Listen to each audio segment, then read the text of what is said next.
This is a pike kip out to an elbow Ayesha. Okay, this one's no joke. Okay, so before you start on this, you should be 100% solid with your elbow Ayesha, and we're going from a shoulder mount entrance, so you should definitely be comfortable with that.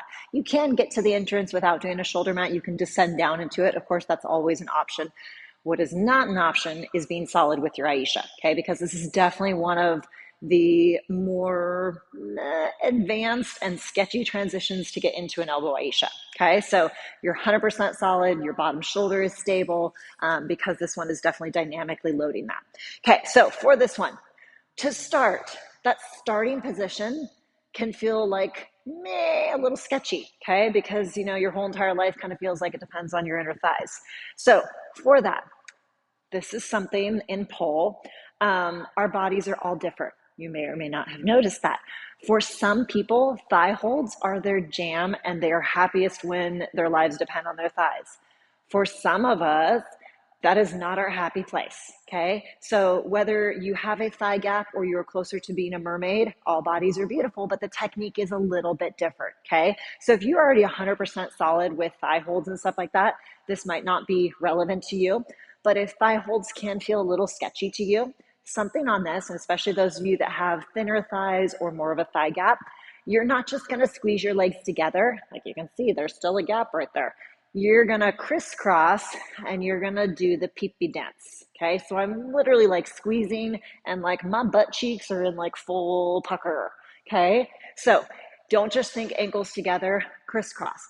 You may see some people that are more comfortable with their thigh holds just with their legs touching, okay? Just keep in mind it is gonna be a little bit different for everyone depending on their body, okay? And comfort. So to work up to this move, okay? You don't have to start with that first starting pike position, okay? First, we're just gonna start with the entrance to the Ayesha. Like I said, you are already comfortable in your Ayesha, right? Okay, doesn't mean you can't watch the tutorial if you're not, but don't try this at home until you are.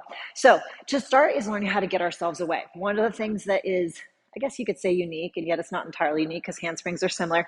An elbow Ayesha is not super solid when we're here. It's actually stronger and more solid when we're here, leaning away. And for this transition, we're starting right here, which means you have to trust that you have yourself on the other side. Hence the reason I said your Ayesha should be 100% solid. You have to be able to trust and drop out here, which also means you need to have your spacing right. Remember, if your arms are too close together, you're not going to be able to get that bottom shoulder stacked. It's not going to be stable. Okay, so A, knowing your distance, B, being confident to come out.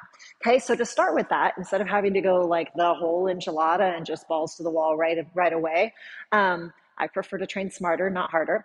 No injuries. So we're going to start just from a crucifix. Okay, so don't worry about the pike yet. Once again, you don't have to get into this from a shoulder mount. I'm going to be demoing from a shoulder mount, but don't feel like you have to. Okay, so we're gonna go from a shoulder mount into that crucifix. Hook your legs. Initially, start with your hips super close, because like I said, we're wanting to get in the habit of having those hips close.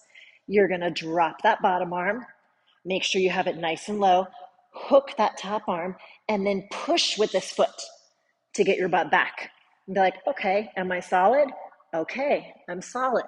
Okay, so first step is be able to go from and you can see I was real slow in setting it up. Like I got there, I got my bottom arm in place, I got my elbow in place, but when I went from my pubic bone being at the pole to away, that part happened fairly quickly, which is what you want to start getting in the habit of doing. Granted, if your first couple times it is really slow, that's okay. Like start where you're at. But your goal before you move to the next step is to get to the point where everything could be slow, but this is quickly. And I am using my foot a little bit. The goal is to start to not use your foot so much and have it be more of like a kip, like a twerk-ish motion, right? Okay, so there is like a little oomph back into it. Okay, so that's the first step, is starting to get that. Which part of that is A, figuring out your spacing, like I said, which is super important, because sometimes, we get into a move from a different entrance and it feels like a whole different move. And elbow Ayesha is one of those that quite often, one of the common mistakes I see is people put their hands too close together, and they're not stabilizing that shoulder, really hard on the shoulder, you come out of it. Okay, so step one on this, that's why we're going this entrance, is when I drop down into it like this, is my spacing correct? Great. Part two is, can I go from my pubic bone being at the pole to out here? And can I do it at a relatively accelerated pace? Okay, so we start with that from that crucifix.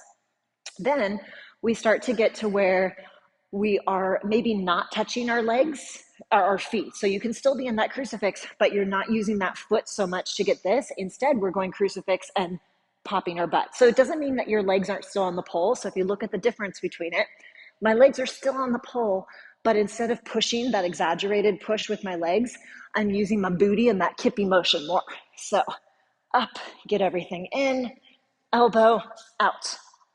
Okay, so you can see my feet were still at the pole, but I wasn't pushing. Whether you can tell or not, I knew. Okay, so step one, butt away, using that foot if you need to. Step two, getting to where your foot is not helping you, but you're getting that kipping motion.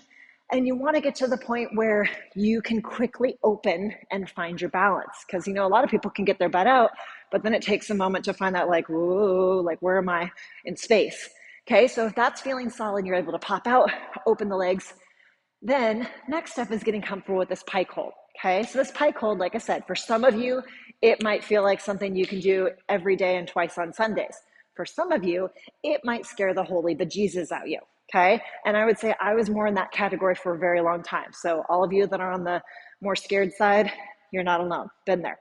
Okay, so to start with that pike hold, you can start with it super low just to start getting comfortable with it. Okay, always good to start moves low and break them up into little pieces than to try it up there, even though you may be physically capable. You've got the strength, you've got all the skill, but as I always like to tell my students, and never underestimate the power of the freak out, right? We can do a move sometimes down low and be like, oh, I'm totally good. And then we do it even 6 inches higher, and suddenly that little distance between our head and the ground will cause us to hesitate, and sometimes injuries happen with hesitation. Okay, so start with it low, make sure that feels good, and or if you have a spotter, spotters are always good if you're lucky enough to have one. Okay, tell your spotter thank you if you do. So if you're comfortable now with that pike, we're going to take it to the full enchilada. So for this, that pike position, those of you that are crossing your legs, it doesn't matter which leg crosses, left over right, right over left, you're going to have a natural way that you go into it. Most of you, if not all of you, when you go to a pole sit, you have a preferred direction that you tilt. Or if you sit in a chair and you cross your knees, you have a preferred direction. Most all of us do, okay? So you're naturally gonna automatically, if you are crisscrossing, cross one over the other. It doesn't matter. It doesn't have to correlate to your elbow, your straight arm, anything. Doesn't matter, okay? So you're comfortable with the pike. We've done it down low, okay? And like I said, what I mean by down low, a good way to kind of ease into it, boop, boop, boo, start low, pike here, and just be able to, whoo, okay, I didn't die, okay? Just be able to like take your hands off the pole and transition, okay? You might get a little burning sensation in here, okay? So we've got the kip out, we're comfortable with the pike, now we put it all together, okay? So it is trusting on the other side. If you have those pieces, you have all the pieces you need, okay? You've already been transitioning to this elbow hold. You can do the elbow hold transition down here, just maybe not kip out to it. So to put it all together, there is a, like I said, there's like a twerk motion, is that we're here, and there is, and it's different on everyone. Once again, bodies are different, bigger boobs, bigger rib cage, bigger pubic bone, belly area. Everyone's a little bit different in their mechanics on this. But when I go into this, sometimes I kind of almost chest bump the pole. Sometimes it's just my butt. Okay, you might do one, you might do the other, you might do both. Once again, it's going to depend on your body proportions, your preferences. Bottom line is you're getting your booty out away from the pole so that you can get this elbow solid. Okay, so we've got all the pieces. We're going to put them together. Okay, so take it to that pike. Arms go in position. Make sure this arm reaches really low. Elbow and out.